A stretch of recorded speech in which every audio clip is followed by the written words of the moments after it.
I'm Richard Lewis. I'm just about reporting for cadred.org. It's been a long one, this one, but you've got to make time for the important people in your life and certainly in your esports life. It doesn't get much more important than HeatoN, who's here. Look at him. It's Emil HeatoN Christensen.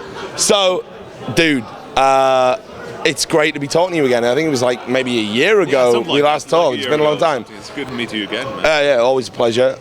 First thing I want to ask you about is how the 1.6 has been going, because as you can hear behind us, it's still all kicking off in the source, and we've been kind of distracted on CadRed. So tell us about the 1.6. Well, I mean, I follow the source scene as well. So I know that. I know. So it's pretty much been the same as the source scene in 1.6. There's been so many upsets. We now have Fnatic with a new team winning the tournament, beating Karn. Yeah.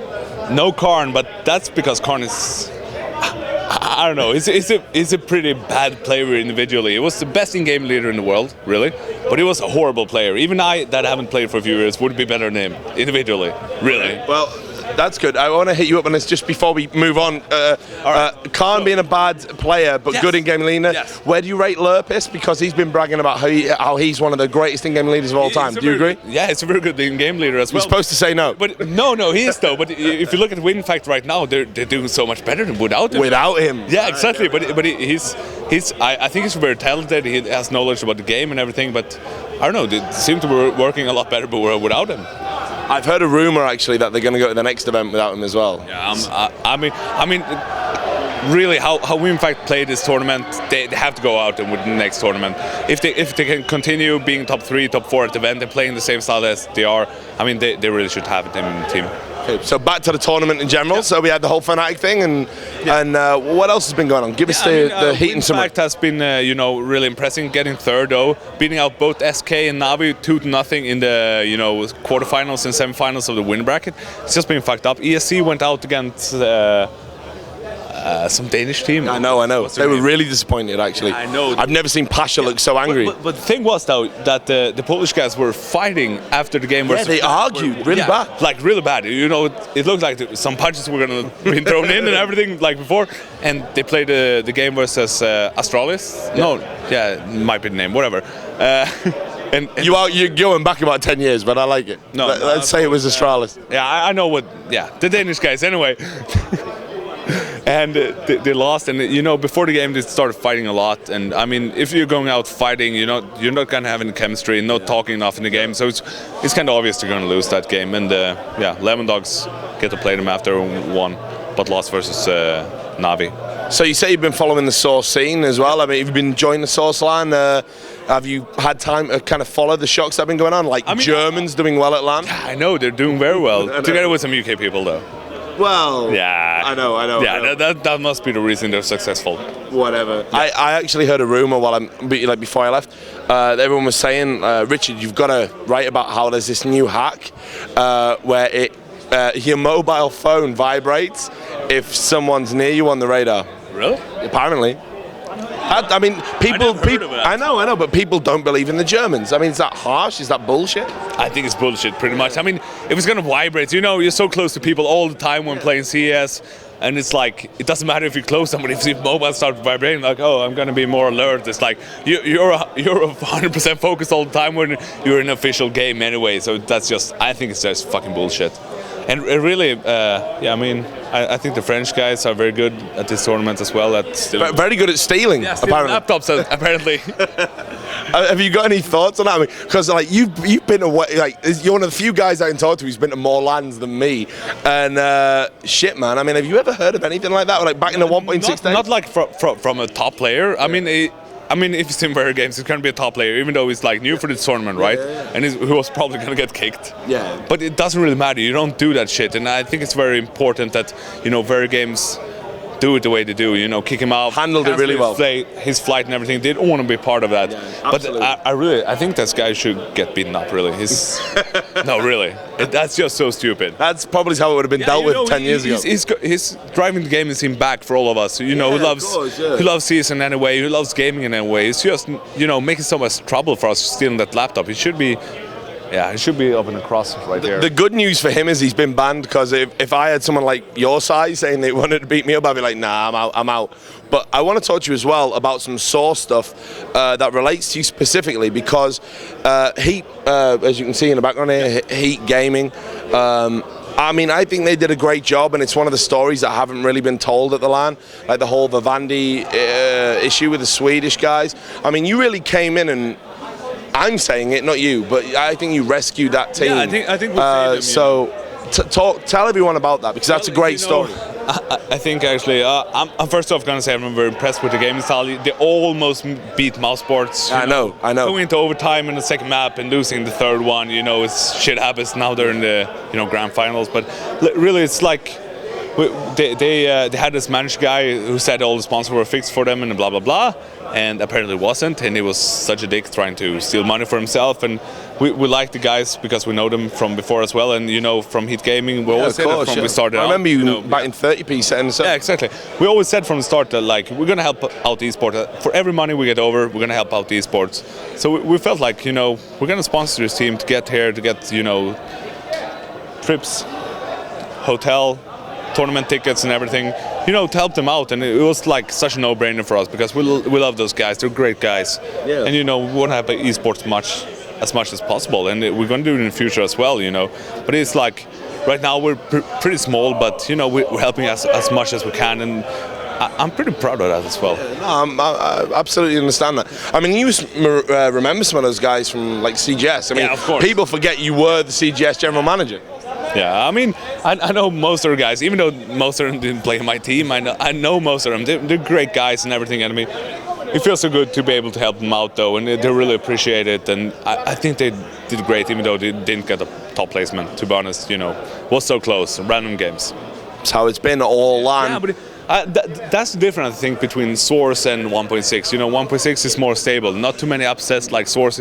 It's a bit more random. To be fair, this LAN, I mean, there's upsets and then there's like what's happened here, which is it's been fucking crazy. Yeah, it's been upsets in 1.6 as well, but not as huge as it's been in Source. No way. No, it's just been crazy in Source. Really, it's so random that the results right now. But I like that as well. New players coming in.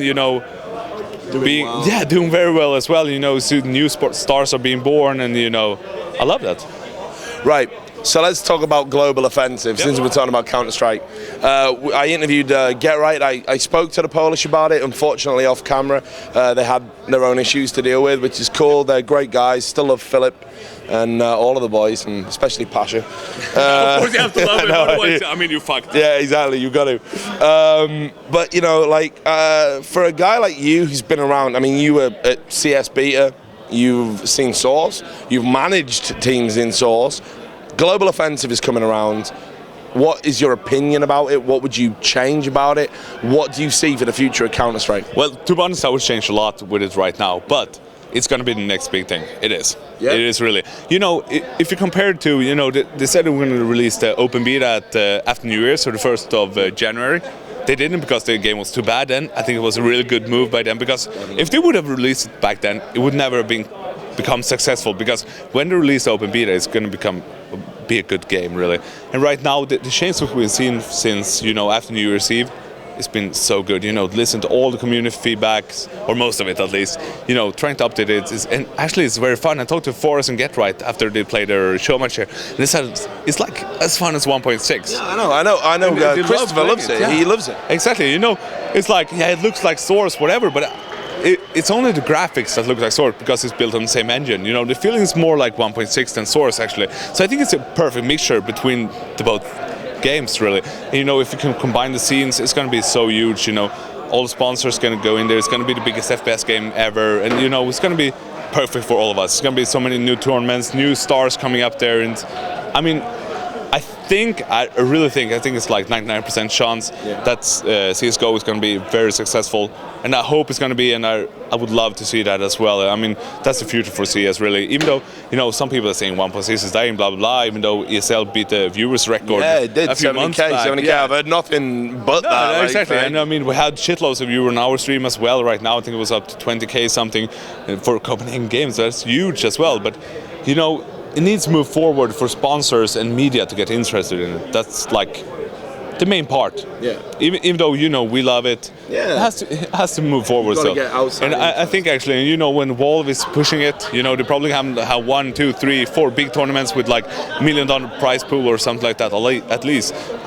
I'm saying CS:GO is going to be the next big thing, and I think it's going to combine the Source and 1.16. That's what I hope and think. I hope you're right. Yeah. So, for a legend like yourself, who's very busy, I see you with BenQ, I see you with Heat. I mean, I understand the Heat has that on dropped off it, so it could have been easily HeatoN Gaming.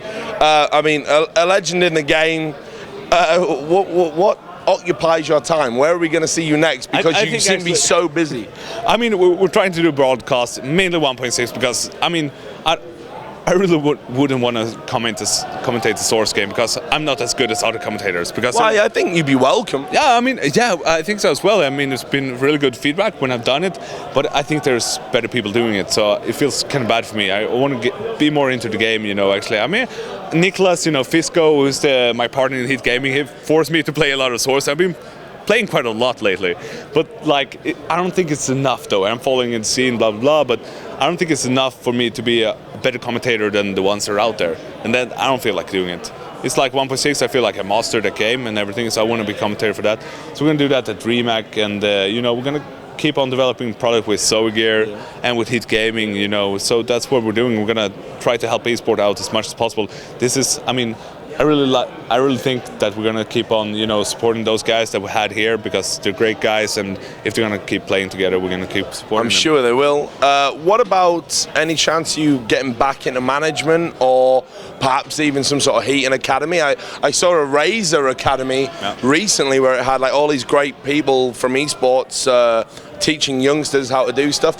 I mean, you've been a mentor before. Could you do it again? Yeah, of course. I think I could actually. And I mean, I've been playing quite a lot of CS:GO as well, so I'm pretty much You're not coming back to playing though.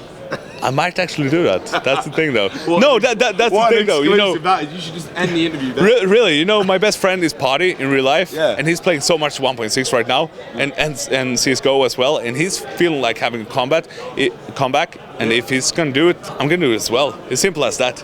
So we'll never know. It's kind of much up to him.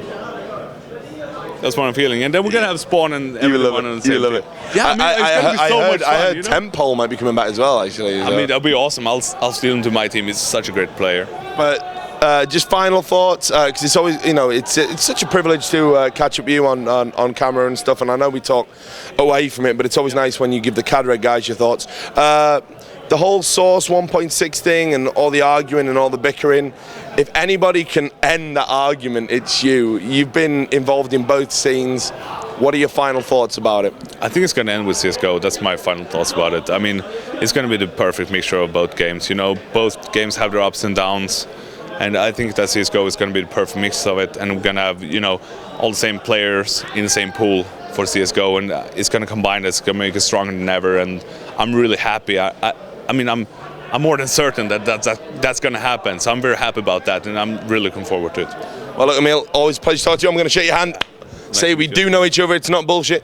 And to all the people out there at cadred.org, do stay tuned. We got like maybe 1 or 2 interviews going. I need some rest. It's been a crazy day, but it's always great to talk to people like this. And stay tuned to the website. We're going to bring you more coverage from Copenhagen Games 2012.